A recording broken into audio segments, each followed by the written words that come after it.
So today's topic is protein structure. Protein structure. What are proteins? Building blocks of amino acids. We all know that they are 22 standard alpha amino acids, and they have classified the protein into four levels. That is primary structure, secondary, and the tertiary and quaternary. Primary structure, primary amino acid is just a single amino acid that is containing a single strand that is containing all amino acids in it. Whereas this secondary amino acid, it has a localized arrangement of amino acids. Whereas, so please remember these words: amino acid, a single strand where it is having all the amino acids just. Whereas secondary amino acid, it has a localized arrangement. Yeah, localized arrangement constitutes secondary amino acids.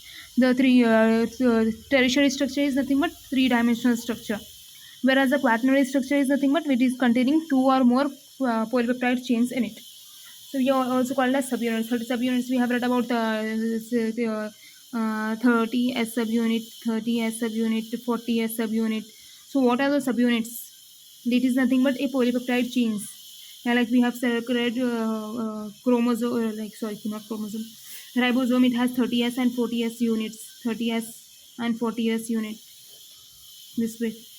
So what is the subunits? These subunits are nothing but polypeptide chains. So now coming to the first primary structure. Primary structure is just a amino acid sequence connected by a in between them there is a peptide bond, and each peptide bond has its own unique sequence, and they are native. They are very frequently occurring. And the next one is secondary and tertiary. Coming to secondary is as I said, localized arrangement. Please remember this word, localized arrangements. Localized arrangements of the amino acid is nothing but secondary structure. Now it has the same thing, hydrogen bonds hai, carbonyl oxygen is there, amide hydrogen in the polypeptide bond. 1 minute. Yeah, so you can say here the carbonyl oxygen as well as the NH, they are forming a bond in between them.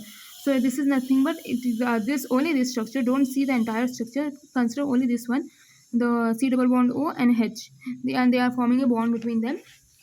So we can say it as secondary structures, and they have repetitive regular patterns. Remember repetitive as well as regular patterns. The most commonly seen structure is alpha helix and beta pleated sheets. This is the alpha helix structure, which are right-handed, and this is right-handed alpha helix structure, and these are beta pleated sheets. One is anti-parallel and another one is parallel. I'll say you in the next after this. So the most commonly secondary structures are alpha helix and beta pleated sheets. The secondary structure without regular pattern. Okay, yeah, if there is no regular pattern, we call it as coil. If there is something pattern is there, so we just say it has regular secondary structures. Sometimes this coil is also called as random coil. Okay, you have to remember 2 or 3 things from here. One is secondary structures, it has localized arrangements. Second one is repetitive and regular patterns. If the arrangement is not regular, then they are called as coils, which are also called as random coils. Now in secondary structures, now the alpha helix and we have beta pleated sheets. So alpha helix is nothing but this way. It is again classified. Alpha helix is either the starting point is from either right side rotation. 1 second. Yeah, either right side rotation, or it will be left side. See, it is starting from right side, so we call it as L protein structure. And if it is starting from the left side, so we call as right-handed. If it is this one is L or right-handed alpha helix. If it is starting from this side, means D or D or right-handed alpha helix.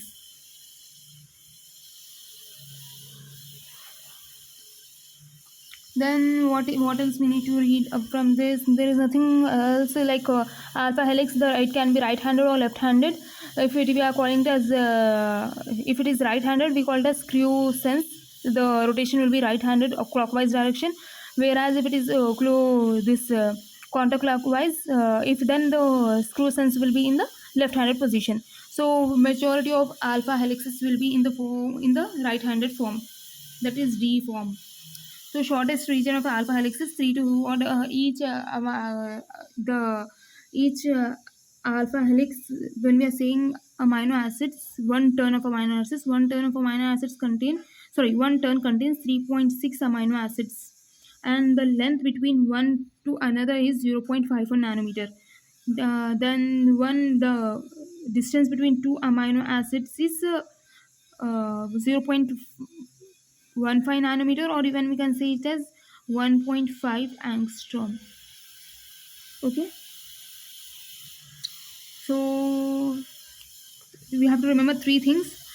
How many amino acids are present per turn? It is 3.6. What is the pitch length from one complete turn of the helix? Like what is the turn? How many like one complete turn length? So we have to say it is 0.54 or 5.4 angstrom. If you want to consider in nanometer, 0.54 nanometer. If in angstrom, 5.4 angstrom. Then what else? Then distance between one amino acid to another is 1.5 angstrom or 0.15 nanometer. Please remember that this, because in question what it is giving is, it is giving saying ki glyceraldehyde, it is having 100 moles of glyceraldehyde to find out the weight. So we have to do 100 into 110 amino acid. Then we have to see what is the distance. If it is alpha helix, we have to consider 1.5, and for beta repeater sheet it is different. For when we are saying 1.5 0.15 nanometer for the 0.15 nanometer in alpha helix, and the 3.5 in beta pleater sheet. So we have to multiply based on that. If it is saying alpha helical structure of something, so we have to then 100 into whatever 1.5 into, or like is equals to whatever value we'll get. If it is beta pleater sheet, we have to take 3.5. Okay. Then a single alpha helix involves 13 atoms. Yeah, here from starting from here, it involves this C alpha is incomplete. So leave about this. So from starting from here to here, they are 12, the total 13 amino acids.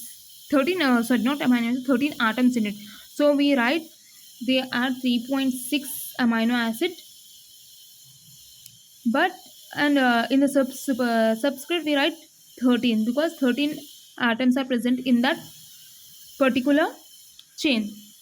So whereas in case of globular proteins, what are globular proteins? They are water soluble proteins, and they like globular protein. When we say globular, oh god, when we say globular, this will have water molecule outside, and the inner molecule or non-polar. Please, non-polar amino acids are present, and on the outer region all polar amino acids are present.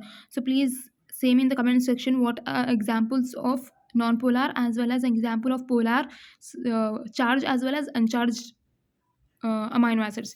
So globular proteins contains 4 to 40 amino acids, and these are the helix is stabilized by intra-chain hydrogen bonding. Intra-chain means the atoms which the bonding is between the atoms.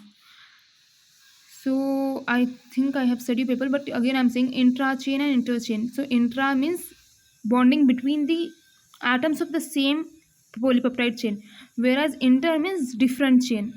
Like college inter college competition or any sports competition is there. If the competition is between the two classes of one college, we call it as intra college competition. If the competition is there between two different colleges, then we call it as inter college competition. So intra hydrogen bonding is nothing but the bonding between the atoms of same polypeptide chain, whereas inter here, so we are saying here in the alpha helix there is an intra chain hydrogen bonding. Okay, there is nothing else to remember in this, and I said you about this. Yeah, I am. So the amino acids either it can be D or L, and mostly D amino acids. D alpha helices which are in D form will be more found in proteins. Okay. So now the amino acids, such as I said you about this, the same thing in the previous video, malag or gamal, G for glutamine, glutamate, alanine, methionine, asparagine, and arginine, and leucine. They all comes under this alpha helical structure, who has a higher tendency to form alpha helical structure. Whereas branching of B, this VIT, valine, isoleucine, and threonine, they destabilizes the alpha helical structure. Why they destabilize alpha helical structure? Because of steric classes. Because valine, isoleucine, and threonine, they have a longer chain. That's why they they come under the disallowed regions in Ramachandran plot, and they destabilizes this alpha helical structure. And then coming to our serine, aspartate, and asparagine, SAN, serine, aspartate, and asparagine, they have a tendency to disrupt this alpha helical structure, because they can either donate or they can accept the hydrogen bond from the other peptide bond. So instead of forming a bond like this, they because of the serine or threonine, they bind with some other molecules, like the bonding should be in between them, this. But what if the bindings happen between N and C? Obviously the alpha helical structure gets disrupted. So in order, so serine, aspartate, and asparagine, again they are the disallowed regions in Ramachandran plot, because they lack NH in their sorry because they have NH and CO, bonding takes place is less when compared to other compounds. The bonding takes place between NH and other compounds present in the peptide bond. Then coming to proline, obviously proline, it has an imino group, so again it lacks NH group. So we want an amino group, but it is having imino group. So obviously it will not fit for our Ramachandran blot as well as an alpha helical structure. But if you want to break that alpha helical structure, proline as well as glycine is used to break the alpha helical structure in laboratory test tubes. Coming to next, what is there? Yeah. So as I said you, the in alpha helical structure there are 3.6 amino acids in which 13 atoms are present, whereas the other same structures are present which are not that important. That is 2.2. If 2.2 amino acids are there, then 7 atoms are present in that. If 3 amino acids are there, 10 atoms are present. If 4.4 atoms amino acids are there, then 16 alpha helical structure is formed, out of which the important one and the most commonly used is our thing 3.6 amino acids containing 13 atoms. Coming to beta plated sheets, beta plated sheets are nothing but just like the solar panel which are present on the terrace of our home. These are like beta strands. Then again they are classified into anti-parallel as well as parallel beta sheets. Anti-parallel beta sheets are the one where the binding takes place between the two peptide chain in a collinear fashion. Like if see here, they are collinearly bonding is taking place in this. So we say it as anti-parallel beta strand. But in case of parallel beta strands, yeah, bonding takes place between the polypeptide chain, but it is the bonding is not collinear. It is opposite. NH of one carbon and C and the carboxyl group of another. So it is not just like anti-parallel sheets. So there are chances that if we are getting a straight chain of this, like I like this, but here we are getting coil structures of this, because of this opposite bonding, we are getting this type of parallel beta strands. So that's why we say that anti-parallel beta sheets are more stable when compared to that of parallel beta sheets, because they run in opposite direction. What else to say? Yeah, so here there we were saying it is intramolecular hydrogen bonding, but here it will be intermolecular because two different polypeptide chains are binding with each other, so forming a polypeptide bond with each other. This results in the formation of antiparallel beta strands. Then again, antiparallel beta strands Antiparallel beta strands, again they have this pi psi value. It is same related to that I have said in Ramachandran plot. Yeah, here the values are given. Please check these values. Just remember in the upper quadrant, just remember minus 80 to 180. And here even the same thing on the x-axis and y-axis on the, yeah, same thing on the y-axis. So in the third quadrant we have to remember two things: alpha helical, beta pleated sheets, antiparallel beta pleated sheets, and parallel beta sheets. Whereas in here right-handed helix structure, here left-handed helix structure, and this whole white region is for glycine. Just remember that, like you will. And the for diagonally interchange here. So the whereas in the D amino acids, the way I said you, I think I have explained you. Yeah, for D proteins, it will be diagonally interchange. Yeah, the question I said you about here is, okay. One second, I haven't studied about the amino acids distance. Yeah. So yeah. The distance between adjacent amino acids along the beta strand is 3.5 angstrom. There the distance was 1.5 angstrom. Here the distance is 3.5 angstrom. So in alpha helix it is 1.5. In beta pleated beta strand it is 3.5. So the question is, they have asked this question only. See, if it's a calculate the approximate length of the polypeptide chain containing 105 amino acid residue if it exists entirely in alpha helical structure. If it is saying alpha helical structure, we have to see 105 into alpha helical structure distance from one atom to another is from one length is 1.5 angstrom. So 1.5, so we'll get this values. If you want to convert into nanometers, it will be this. So now if the backbone is fully extended and linear, what it is saying, fully extended and linear is seen only in case of secondary structure, the two in beta antiparallel beta sheets. So what we are saying, it will be 3.5 angstrom, and we'll get in nanometers like 36.75. Okay. Coming to turns, what are the turns? What is water turns? Turns are nothing but these are when one polypeptide chain is attached. When one beta sheet is attached to another, it will there are two few or more amino acids called glycine and proline, which forms these turns. Then the what about the shorter loops? So when we are saying long amino acids, so if this is beta pleated, if this is beta structure, then it forms a short loops called as terms. Short loops like this. So so if they are long secondary structures, if it is like this, if there is a long secondary structure, what it will do, it will because of this loop, it will bend this way. So it will compact the long amino acid. The secondary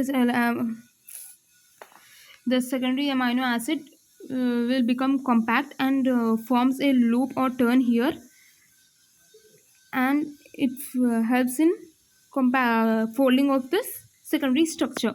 So now again they are classified into alpha, beta, and gamma. Alpha, like in alpha, there is nothing. The hydrogen bond donor, as well as the acceptor residues. They have four different polypeptide chains. So five amino acids are involved, but there are four polypeptide chains. ठीक है. तो hydrogen bond of carbonyl group of carbonyl oxygen, this carbonyl oxygen, as well as the hydrogen bond of amyl group, results in the formation of this hydrogen bond.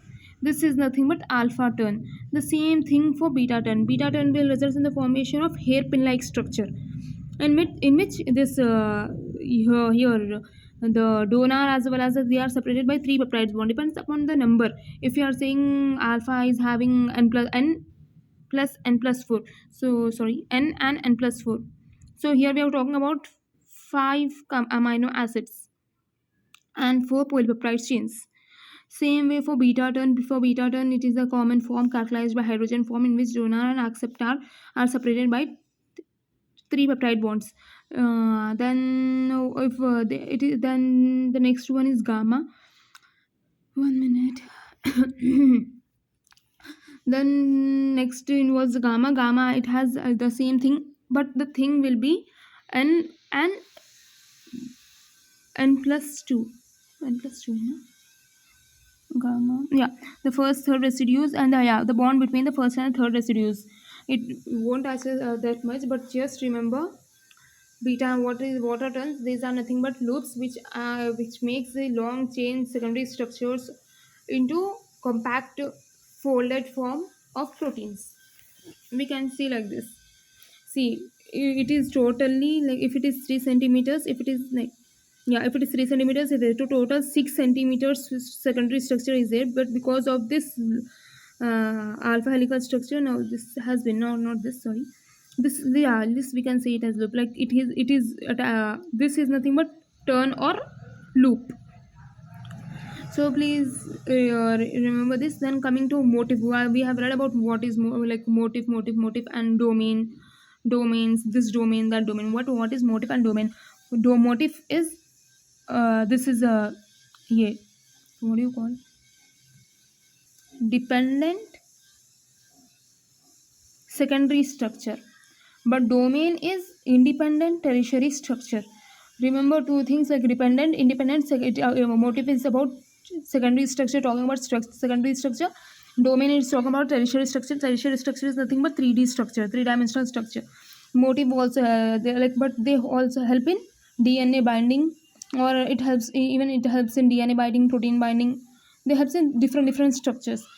Then see this, we don't know it might be all, because in university questions they are asking the things which are there in gray part.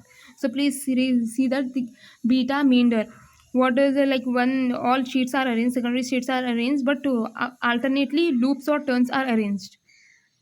Please see this. Then coming to next, tertiary structure. Tertiary structure is nothing but three-dimensional structure containing globular proteins. That means globular proteins matlab containing both hydrophobic region in the core, mid center region or core region, and whereas the external outer layer is made up of hydrophilic amino acids. So these are globular proteins with between the side chains and the primary structures. Then they have fold to protein into native tertiary structures within the primary structure of protein chain itself. Now they have five different bonds. One is hydrophobic, electrostatic, hydrogen, van der Waals, and covalent. The most important is covalent, because the cysteine in this the covalent bond, here the sulfide bond is formed. How sulfide bond is formed? Like cysteine and cysteine residues, they undergo this reduction, and this removal of protons, as well removal of hydrogen and addition of oxygen. What is it? Oxidation. So oxidation of cysteine residues takes place and results in the formation of cysteine. It takes place only in one organelle, that is in rough endoplasmic reticulum. Even the methionine has sulfur in it, but only cysteine participate in formation of sulfur hydryl groups, and it takes place only in rough endoplasmic reticulum. That too only in oxidized environment, not in case of cytosol, or not in nowhere other than rough endoplasmic reticulum, because it is having endoplasmic reticulum. Rough endoplasmic reticulum is the only organelle which is having reduced sorry oxidized environment. So, and rough endoplasmic reticulum is solely responsible for forming sulfur hydryl groups, and we call it a cysteine residue. We can coming to quaternary structure. Quaternary structure is nothing but all whatever the protein structure we see, it is nothing but quaternary structure. Like hemoglobin, for example, hemoglobin, or the ribosomal subunits, 30s subunits, or 40s subunits. It has non-covalently attached interactions, easily to break. Like quaternary structure, it is very easy to break, as well as the covalent interaction. Both are present, non-covalent as well as the covalent structure interaction. Covalent in case of interchain disulfide bonds, whereas non-covalent for all the rest of the bonds, like hydrophobic interaction, electrostatic, or hydrogen bonds. So this was about the primary structure, quaternary structure, and turns, beta pleuricid, alpha helix, everything. We will see in the next video how to denature these proteins. When it is all this structure, it is present in proteins. So if you want to find out the cell wall, if you want to find out the composition of any some of proteins, particular protein, so we need to degrade this. How to degrade this? We need to add some denaturating agent. If you want to know the only amino acid sequence, so we have to know the amino primary structure. But what we are having the quaternary structure in our hand. but we want to know the primary structure of it. So we use few agents which we call as denaturants in order, so it will break all these hydrogen bonds, whatever the covalent and non-covalent bonds are there, it will break, and it will result in the formation of some liquid sort of material, or a digital computerized thing on the computer, so that we can see like different applications are there which we can, where we can determine the structures. It depends upon which we want, primary structure or secondary structure or tertiary structure. Based on our experiment, we can use a denaturating agent. So next, in the next video, we will learn about that. Okay. Okay, bye.